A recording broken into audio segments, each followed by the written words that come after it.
Good morning everyone. तो चलिए अब शुरुआत करते हैं कि कैसे मौर्यन एम्पायर जो है वो स्टार्ट होता है। मौर्यन एम्पायर में एंट्री होती है। सबसे फर्स्ट फाउंडर कौन थे? सबसे फर्स्ट फाउंडर थे चंद्रगुप्त, जिनको लाए कौन थे?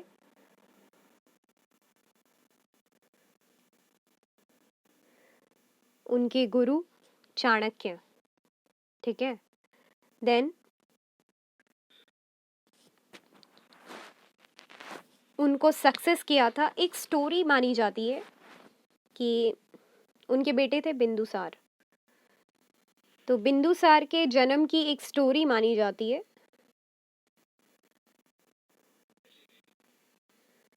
बिंदुसार के जन्म की एक कहानी है। उनको अमित्रघात भी कहा जाता है, स्लेयर ऑफ फोज। तो ये बताया जाता है कि जो चंद्रगुप्त के बेटे थे बिंदुसार, ये माना जाता है कि चाणक्य जो है इनके पिता को यानी कि चंद्रगुप्त को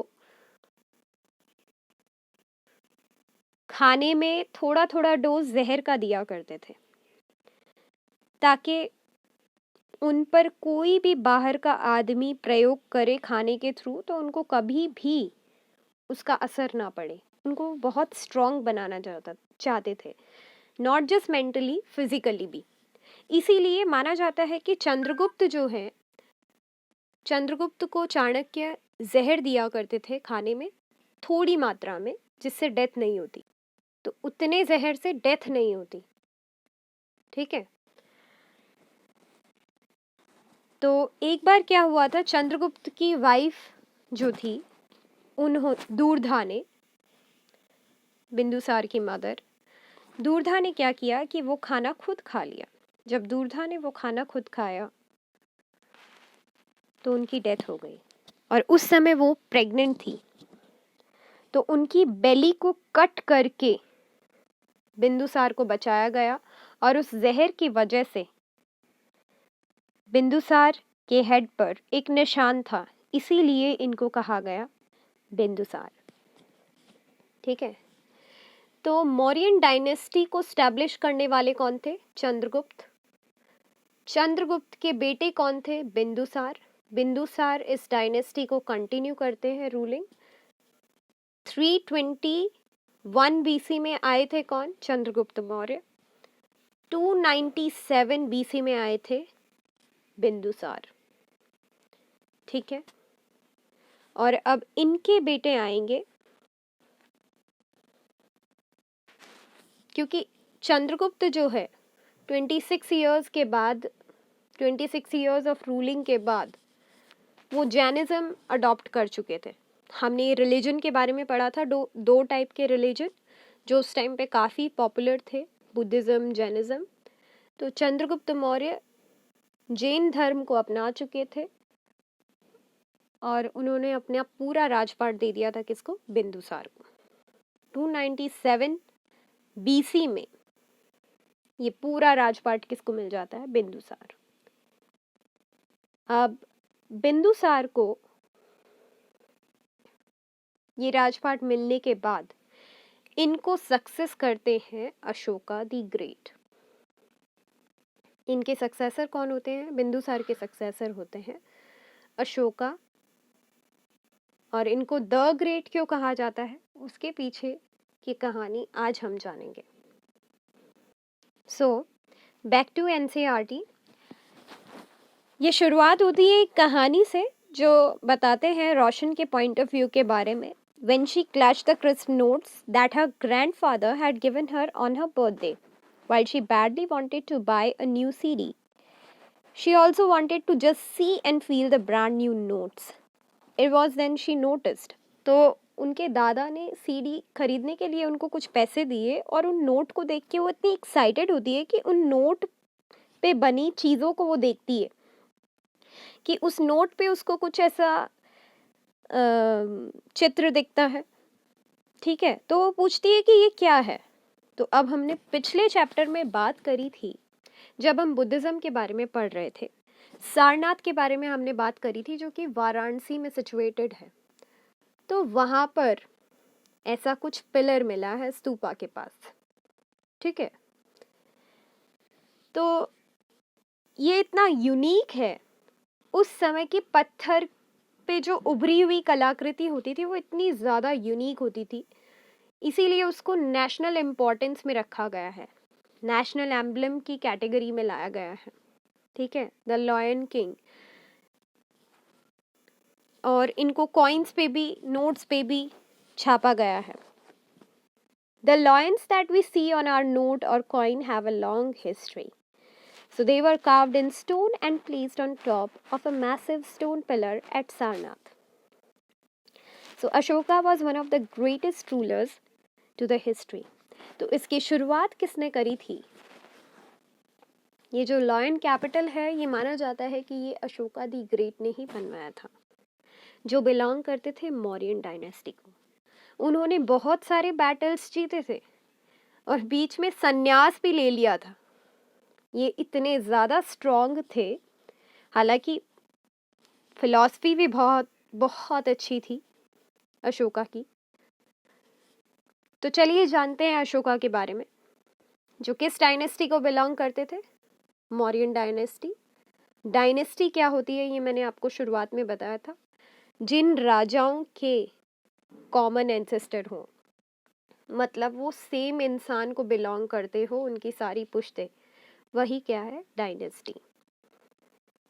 तो चलिए बात करते हैं अशोका द ग्रेट की, जो कि बॉर्न हुए थे 302 BC में। During his father Bindusara's reign was made the governor of Takshila, Ujjain. He ascended the Mauryan throne in 272 BC. इनको थ्रोन मिला था 272 BC में। ठीक है, और we can say it took place, his coronation, जो मतलब जो इनका राज तिलक है वो हुआ था 268 BC में। ठीक है, 268 BC। इनको बहुत ज़्यादा याद किया जाता है बैटल ऑफ कलिंगा के थ्रू। बैटल ऑफ कलिंग में बहुत मारकाट, बहुत ज़्यादा लोग मरते हैं। इन्होंने देखा कि सिर्फ जो दुश्मन है उनकी तरफ के लोग नहीं मरे हैं, सिर्फ इनकी तरफ के भी बहुत सारे सैनिक जो हैं वो मरे। इसीलिए इन्होंने क्या किया था, संन्यास ले लिया था एक बार के लिए राजपाट से। बहुत सारा राज्य इन्होंने बढ़ाया था। ये देखो बाउंड्रीज, इनके टाइम पे चंद्रगुप्त से भी ज़्यादा ये पावर बढ़ी थी इनकी, जो एम्पायर का एक्सटेंशन है वो बड़ा था। इन्होंने बौद्ध धर्म का प्रचार बहुत ज़्यादा किया था। ठीक है, इन्होंने धम्म बनाए थे जो कि प्राकृत लैंग्वेज में लिखे गए थे, जिसके थ्रू इन्होंने रिलीजियस रिस्पॉन्सिबिलिटी ली थी, जो बताते थे ideals of tolerance, non violence के बारे में। ये देखो एक्सटेंशन, गजब की एक्सटेंशन थी। ये पूरा एम्पायर जो है किसका है, मौर्यस का, जो अशोका के टाइम पे बहुत ज़्यादा फ्लरिश हुआ था। ठीक है, तो चलिए जानते हैं कि उनकी रूलिंग कैसी थी। Ruling of the empire, ruling the empire, as the empire was so large, different parts were ruled differently. अब देखो इनकी पॉलिसीज क्या क्या थी। सबसे पहले इन्होंने धम्म की शुरुआत करी थी, जो रिलीजन है उसको पावर बनाया था, स्ट्रेंथ बनाया था, क्योंकि उसके थ्रू वो पीस को स्टैब्लिश करना चाहते थे। ठीक है, so Ashoka is known to have built many stupas, monasteries, बहुत सारे स्तूप कंस्ट्रक्ट कराए थे उन्होंने, बहुत सारी मोनास्ट्रीज कंस्ट्रक्ट कराई थी जिसमें मॉन्क्स वगैरह रहते थे। He tried to propagate his dhamma through edicts inscribed on rocks and pillars. उन्होंने धर्म को फैलाने के लिए धर्म महामात्यास, मतलब ऑफिशियल्स भी बनाए थे, जो जगह जगह घूम कर पीस के मैसेज को स्प्रेड करते थे, बुद्धिज़्म के मैसेज को स्प्रेड करते थे। थर्ड बुद्धिस्ट काउंसिल भी अशोका के रूल में हुई थी। कहाँ पर हुई थी? पाटलिपुत्र में। और माना जाता है कि ये इकलौते ऐसे राजा थे जिन्होंने अपने बेटा और बेटी दोनों को, महेंद्र और संघमित्रा को, श्रीलंका भेजा था बौद्ध धर्म के प्रचार के लिए।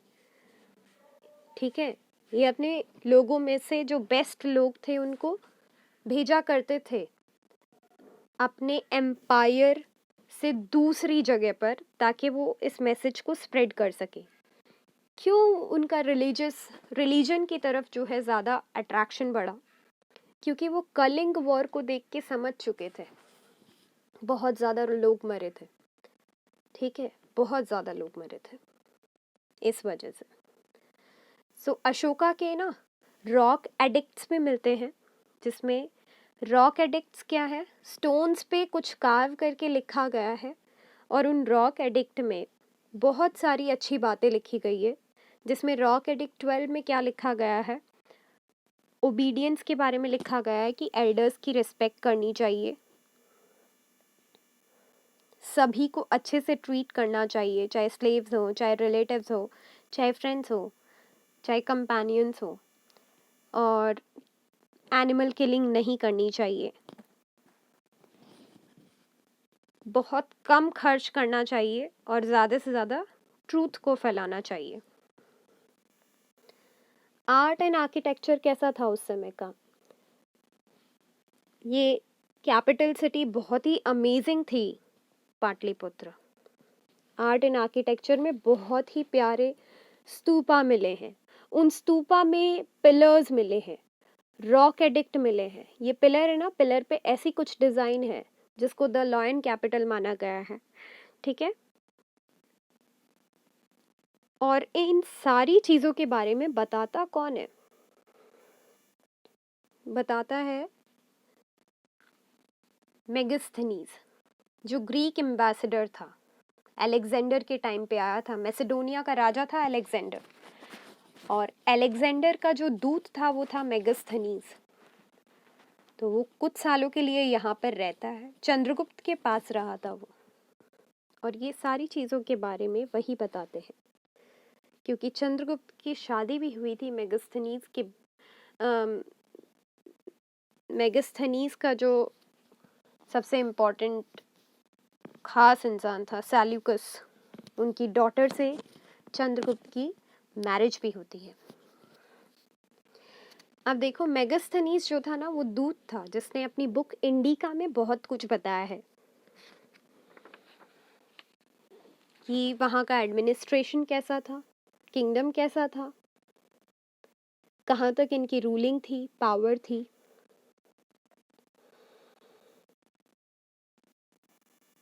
जो अशोका के इंस्क्रिप्शन है वो किस बारे में है, विलेज एडमिनिस्ट्रेशन कैसा है, आर्मी कैसी है, रेवेन्यू सिस्टम कैसी है, क्योंकि इतना बड़ा एम्पायर है, ये काम कैसे करेगा, तो इसके पीछे कुछ तो पॉलिसीज होगी, इसलिए इनके बारे में हम पढ़ते हैं। So unique ruler, Kalinga war, inscription and dhamma policy सबसे अमेजिंग थी। जगह जगह जा जाकर इसका प्रचार करना, ये एक बहुत बड़ी बात थी उस समय पर। बहुत सारे रॉक एडिक्ट्स और पिलर्स पे रॉक एडिक्ट्स मिले हैं, तो उनमें ये जो भी बातें कही गई है, ये प्राकृत लैंग्वेज में, जो उस टाइम की लोकल लैंग्वेज थी, जो कॉमन लोगों को समझ में आती थी, वो दिया गया है। ठीक है, तो आज हम बात करेंगे मेजर टॉपिक्स जो रिलेटेड थे अशोका की रूलिंग से, जैसे कि उनका आर्ट और आर्किटेक्चर, उनका एडमिनिस्ट्रेशन, उनका आर्मी, उनका रेवेन्यू सिस्टम, उनकी सोसाइटी कैसी थी, ट्रेड कैसे करते थे, और उनकी पावर एंड कैसे हुई थी। ये सारे पॉइंट्स आज हम डिस्कस करेंगे। तो आर्ट एंड आर्किटेक्चर अगर कहा जाए तो स्तूपा जो थे उनकी कार्विंग बेस्ट थी उस टाइम पे, क्योंकि भोपाल में जो सांची स्तूप है उसकी कार्विंग आप देख सकते हो, वो बहुत ही अमेजिंग थी। पिलर्स थे, और पिलर्स में कैपिटल थे, तो अशोका में जो बहुत इम्पोर्टेंट स्ट्रक्चर्स हैं उन्हीं को हमारे फ्लैग में भी शामिल किया गया है। जैसे कि एक व्हील देखने को मिलता है, लॉयन कैपिटल है सारनाथ में, बुल कैपिटल है रामपुरवा में, और ये जो व्हील है लॉयन कैपिटल के जस्ट नीचे एक व्हील सा बना हुआ है, ठीक है, वो भी नेशनल एम्बलम में लिया गया है। ठीक है, तो बहुत ही प्यारी जो है 80 पिलर्ड हॉल्स थे कुम्भलहार में, मॉडर्न पटना जो है 80 पिलर्स थे, तो बहुत ही प्यारा आर्किटेक्चर था। नेक्स्ट हम बात करते हैं एडमिनिस्ट्रेशन की।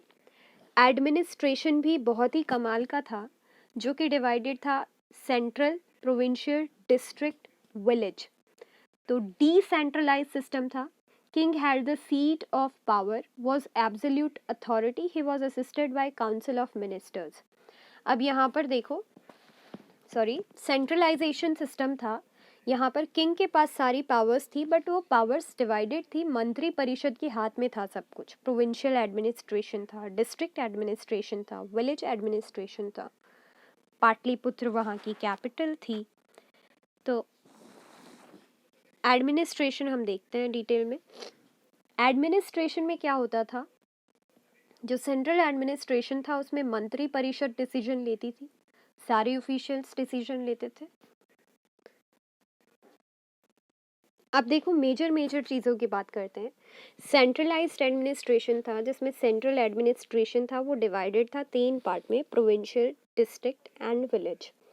सेंट्रल एडमिनिस्ट्रेशन को कंट्रोल करता था मंत्री परिषद, वो इसके मेन ऑफिशियल थे। ठीक है, प्रोविंसेस को रिप्रेजेंट करते थे कुमार और महामात्यास।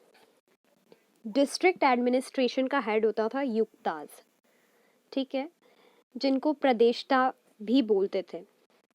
और विलेज में होते थे हेडमैन, वो विलेज की सारी काउंसिल जो है वो फॉर्म करते थे और विलेज के लैंड रिकॉर्ड, बाउंड्रीज वगैरह रखते थे, उनका रिकॉर्ड रखते थे। डिस्ट्रिक्ट एडमिनिस्ट्रेशन में रेवेन्यू कलेक्ट होता था।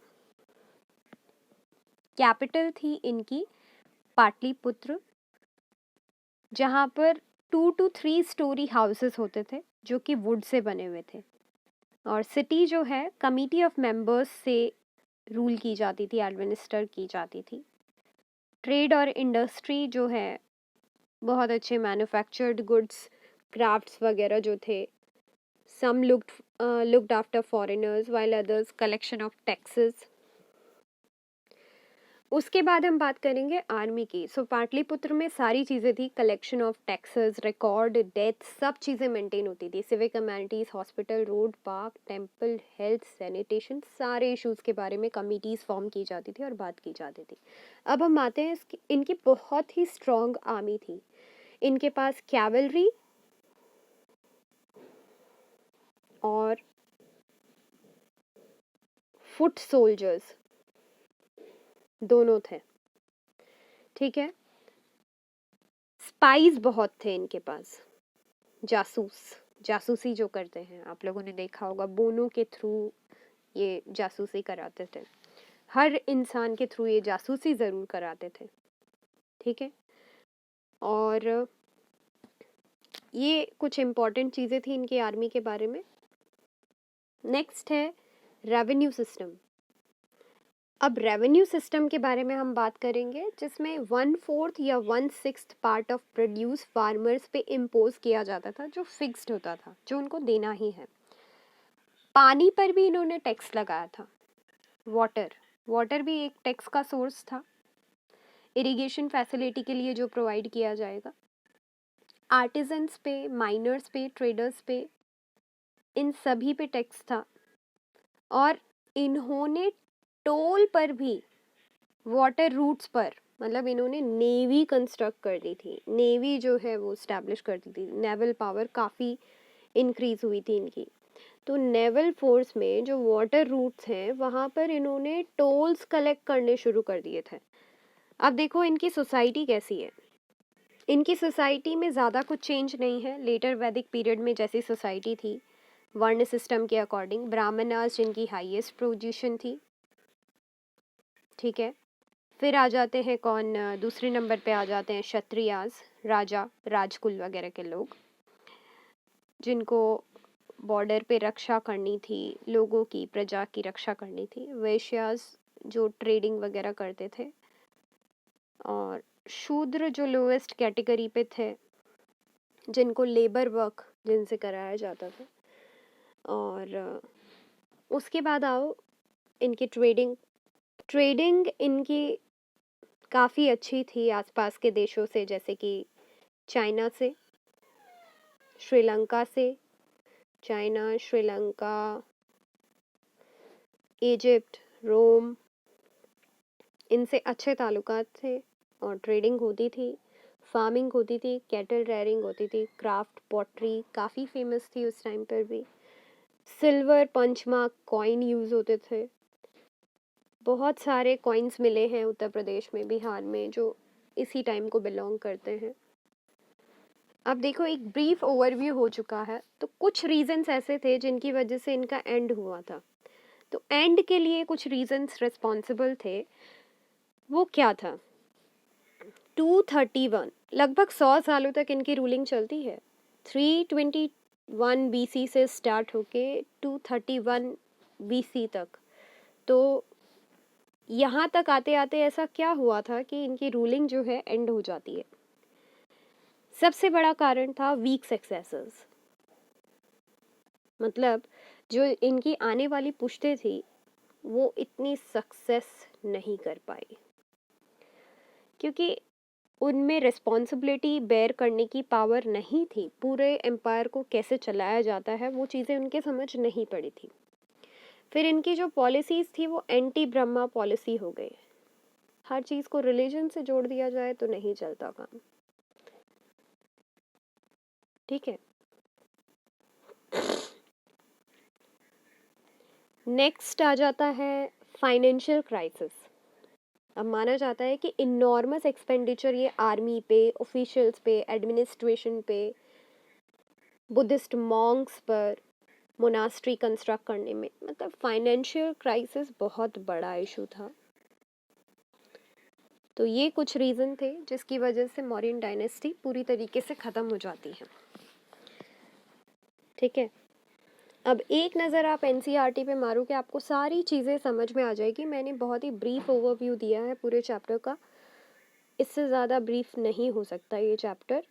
तो आप देख सकते हो कि धम्म को किस तरीके से इन्होंने फैलाया था, काफ़ी सारे सिंबल्स के थ्रू इंडिकेट किया था। अशोका के जो मैसेजेस थे वो किस तरीके से लिखे जाते थे, कैसी कैसी लैंग्वेजेस यूज़ करी थी, ब्राह्मी स्क्रिप्ट वगैरह। और उसी समय पर वर्ल्ड में क्या हो रहा था, 2400 ईयर्स देखकर कंफ्यूज मत होना, इसमें से 2000 माइनस कर दो। सो लगभग 400 बीसी में क्या हो रहा था वो देखो। चाइना में ग्रेट वॉल कंस्ट्रक्ट हो रही थी उस टाइम पर। ठीक है। और उस टाइम पर हम चाइना से भी ट्रेड रिलेशन स्टैब्लिश कर चुके थे। So thank you, that's all for today's class. Thank you. So thank you. I hope you like the video and you will relate all these incidents with the history and learn it beautifully in a sequence. Thank you.